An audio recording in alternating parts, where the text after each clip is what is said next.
Audio भाग 1 पुस्तक पाना है तो देना सीखो। पंडित श्री राम शर्मा आचार्य। गायत्री मंत्र हमारे साथ साथ बोले। ओम भूर्भुवः स्वः तत्सवितुर्वरेण्यं भर्गो देवस्य धीमहि धियो यो नः प्रचोदयात्।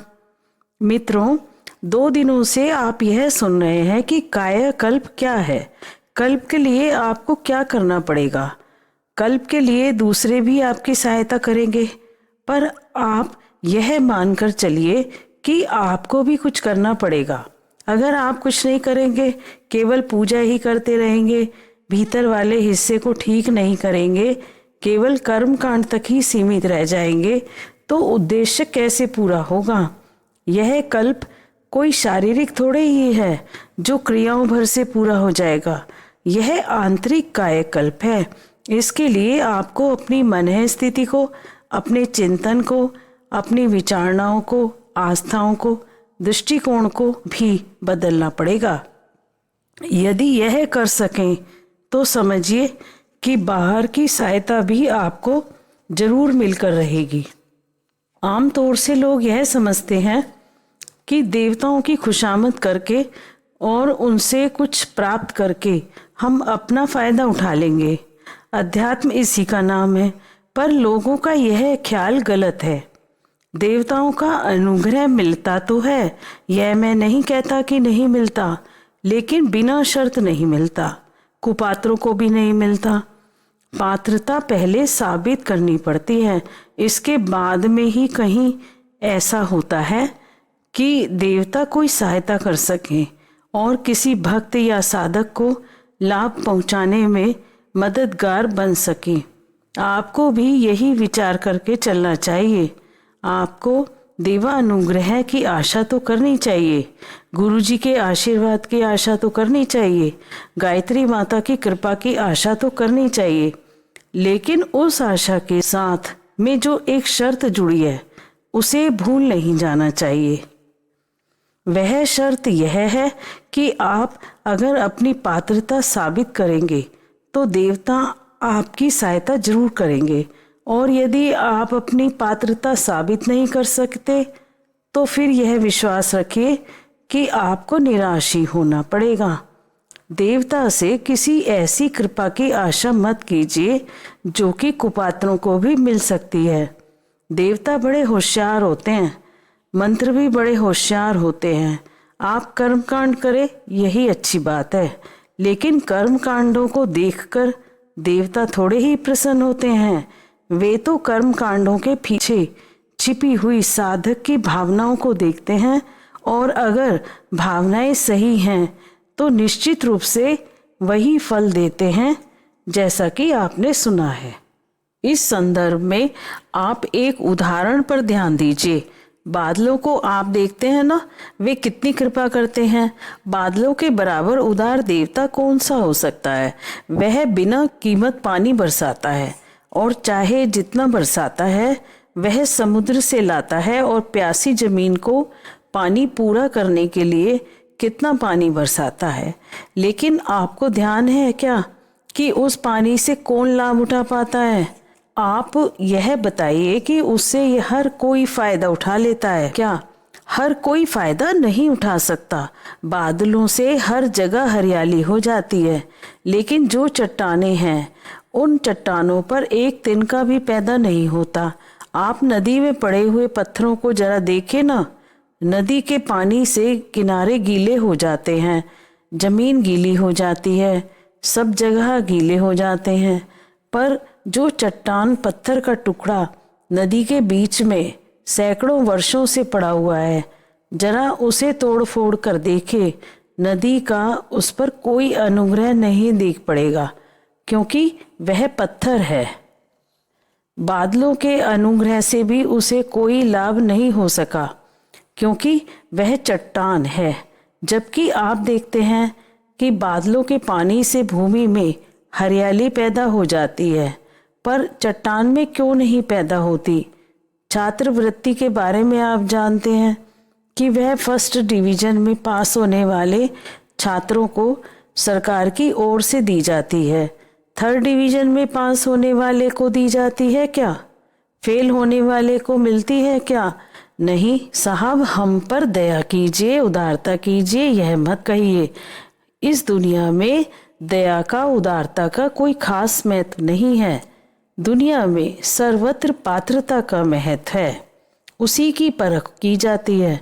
आपने देखा होगा कि किसी खूबसूरत लड़की को, कन्या को बहुत से पड़ोसी आवारा लड़के यह मांग सकते हैं कि आप अपनी लड़की हमारे हवाले कर दीजिए और हमसे शादी कर दीजिए। इस संबंध में आपका क्या ख्याल है कि कोई अपनी जवान लड़की को, जो पढ़ी लिखी भी है, सुंदर सुयोग्य भी है, किसी मांगने वाले के सुपुर्द कर देगा क्या? नहीं करेगा।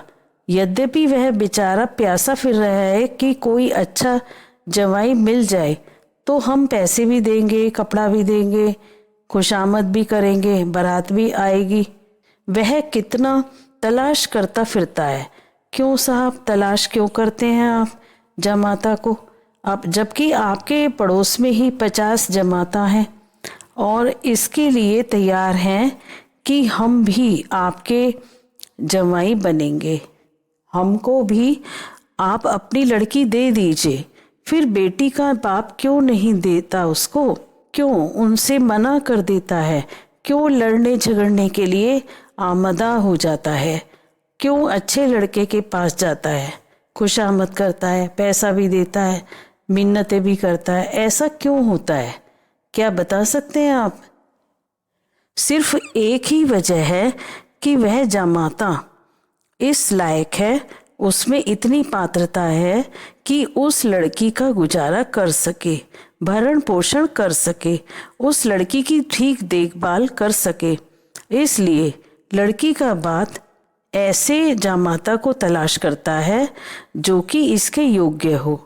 ठीक, बिल्कुल ठीक यही बात समझिए कि देवताओं के अनुग्रह हर एक के हिस्से में नहीं आ सकते, गुरुओं के अनुग्रह हर एक के हिस्से में नहीं आ सकते। रामकृष्ण परमहंस ने विवेकानंद को अनुग्रह दिया था। मांगने वाले तो हजारों आदमी उनके पास आते थे और अपनी छोटी मोटी ज़रूरतें पूरा करा करके भाग खड़े होते थे, लेकिन वह जो देना चाहते थे वह केवल उनने विवेकानंद को ही दिया, क्योंकि उनके अंदर पात्रता का अंश पाया। इसलिए अपनी आध्यात्मिक संपदा उन्हीं के सुपुर्द कर दी। माता समझती है कि बच्चे को कितना दूध चाहिए, वह उसी के अनुरूप उसे देती है। माता उसकी पात्रता को समझती है। बादल कहाँ बरसते हैं? वहाँ बरसते हैं जहाँ की घनी हरियाली होती है। बादल वहाँ बरसने से इनकार कर देते हैं जहाँ पेड़ नहीं होते। रेगिस्तानों में पानी कहाँ बरसता है? पेड़ अपनी चुंबक शक्ति से बादलों को बरसने के लिए मजबूर कर देते हैं। यही कारण है कि जहाँ पेड़ नहीं होते हैं वहाँ कम पानी बरसता है। लीबिया में कुछ दिन पहले ऐसा ही हुआ था। पेड़ काट डाले गए और उसका परिणाम यह हुआ कि पानी बरसना बंद हो गया और सूखा पड़ गया। जब फिर से पेड़ लगाए गए तब बादलों ने बरसात की। मतलब यह है कि बादल पेड़ों के चुंबकत्व से खिंचते चले आते हैं। खदानें कैसे बनती हैं आप जानते हैं क्या? खदानों में कहीं थोड़ा सा लोहा, थोड़ा पीतल, चांदी, सोना वगैरह होता है और वे अपने चुंबकत्व से दूर दूर फैले हुए अपने सजातीय कणों को अपनी ओर घसीटते रहते हैं और बड़ी खदानें बढ़ती रहती हैं। यदि इस साल 100 टन लोहा है तो अगले वर्ष 200 टन हो जाएगा, उससे अगले साल 300 टन हो जाएगा, क्योंकि वह खदान जो है चारों ओर से खींचती रहती है और जमा करती रहती है। ठीक यही बात देवताओं की कृपा के बारे में है। उनकी कृपा को घसीटा जा सकता है, बुलाया जा सकता है। देवता अपने आप देंगे नहीं। अपने आप कौन दे देगा? आप अपने पैसे किसी को दे देंगे कि क्या? नहीं। बैंक वाला चाहे किसी को रुपया दे देगा क्या? नहीं। क्यों? क्योंकि बैंक वाला उधार देने से पहले 1000 बार यह तलाश करता है कि जिस आदमी को दिया जाने वाला है वह उस पैसे का ठीक इस्तेमाल करेगा कि नहीं करेगा, पैसे बैंक का वापस मिलेगा कि नहीं मिलेगा। यह विश्वास ना हो तो कोई देने को तैयार ही नहीं हो सकता। आपने देखा है ना समुद्र को, समुद्र के पास कितनी सारी नदियां अपना सामान लेकर भागती हैं और उससे कहती हैं कि यह सब हमारा पानी लीजिए। क्यों लीजिए? क्योंकि वे समझती हैं कि हमारे पानी को जमा करने की शक्ति इसमें है और हम जब अपने पानी को जमा करती हैं तो वह एक मुनासिब जगह पर जमा ही नहीं हो जाएगा, हमें वापस मिलता भी रहेगा वाष्पीभूत बादलों से वर्षा के रूप में। नदियों के तरीके से दैवी शक्तियां भी देती तो हैं पर हरेक को नहीं दे सकती। आप यह भूल मत जाइए कि जो कोई मांगेगा देवता उसी को दे देंगे, जो नारियल चढ़ा देगा उसी को दे देंगे, 1100 जप कर देगा तो उसी को दे देंगे, पाठ कर देगा तो उसी को दे देंगे। इस तरह बरगलाने और फुसलाने से आप देवता के अनुग्रह नहीं प्राप्त कर सकते। कपड़े के तरीके से, कलेवर के तरीके से क्रियाएं आवश्यक तो हैं, क्रियाएं आवश्यक तो हैं चाकू के तरीके से, लेकिन सामान तो हो आपके पास। चाकू से कैसे काटेंगे कर्म को? इसलिए केवल क्रियाएं बहुत थोड़ा सा ही काम करती हैं। जो कर्मकांड आप करते हैं, जप करते हैं और क्रिया से करते हैं, यह है तो महत्वपूर्ण और जरूरी भी, लेकिन आप यह ख्याल मत कीजिए कि केवल जप करने से या अन्न कम खाने से आप कोई लंबे चौड़े फायदे उठा सकेंगे।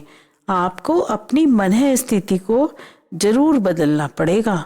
फूल जब खिलता है तब आपने देखा होगा कि उसके ऊपर कितने भौरे आकर बैठ जाते हैं, कितनी तितलियां और शहद की मधुमक्खियों के गुच्छे मंडराने लगते हैं।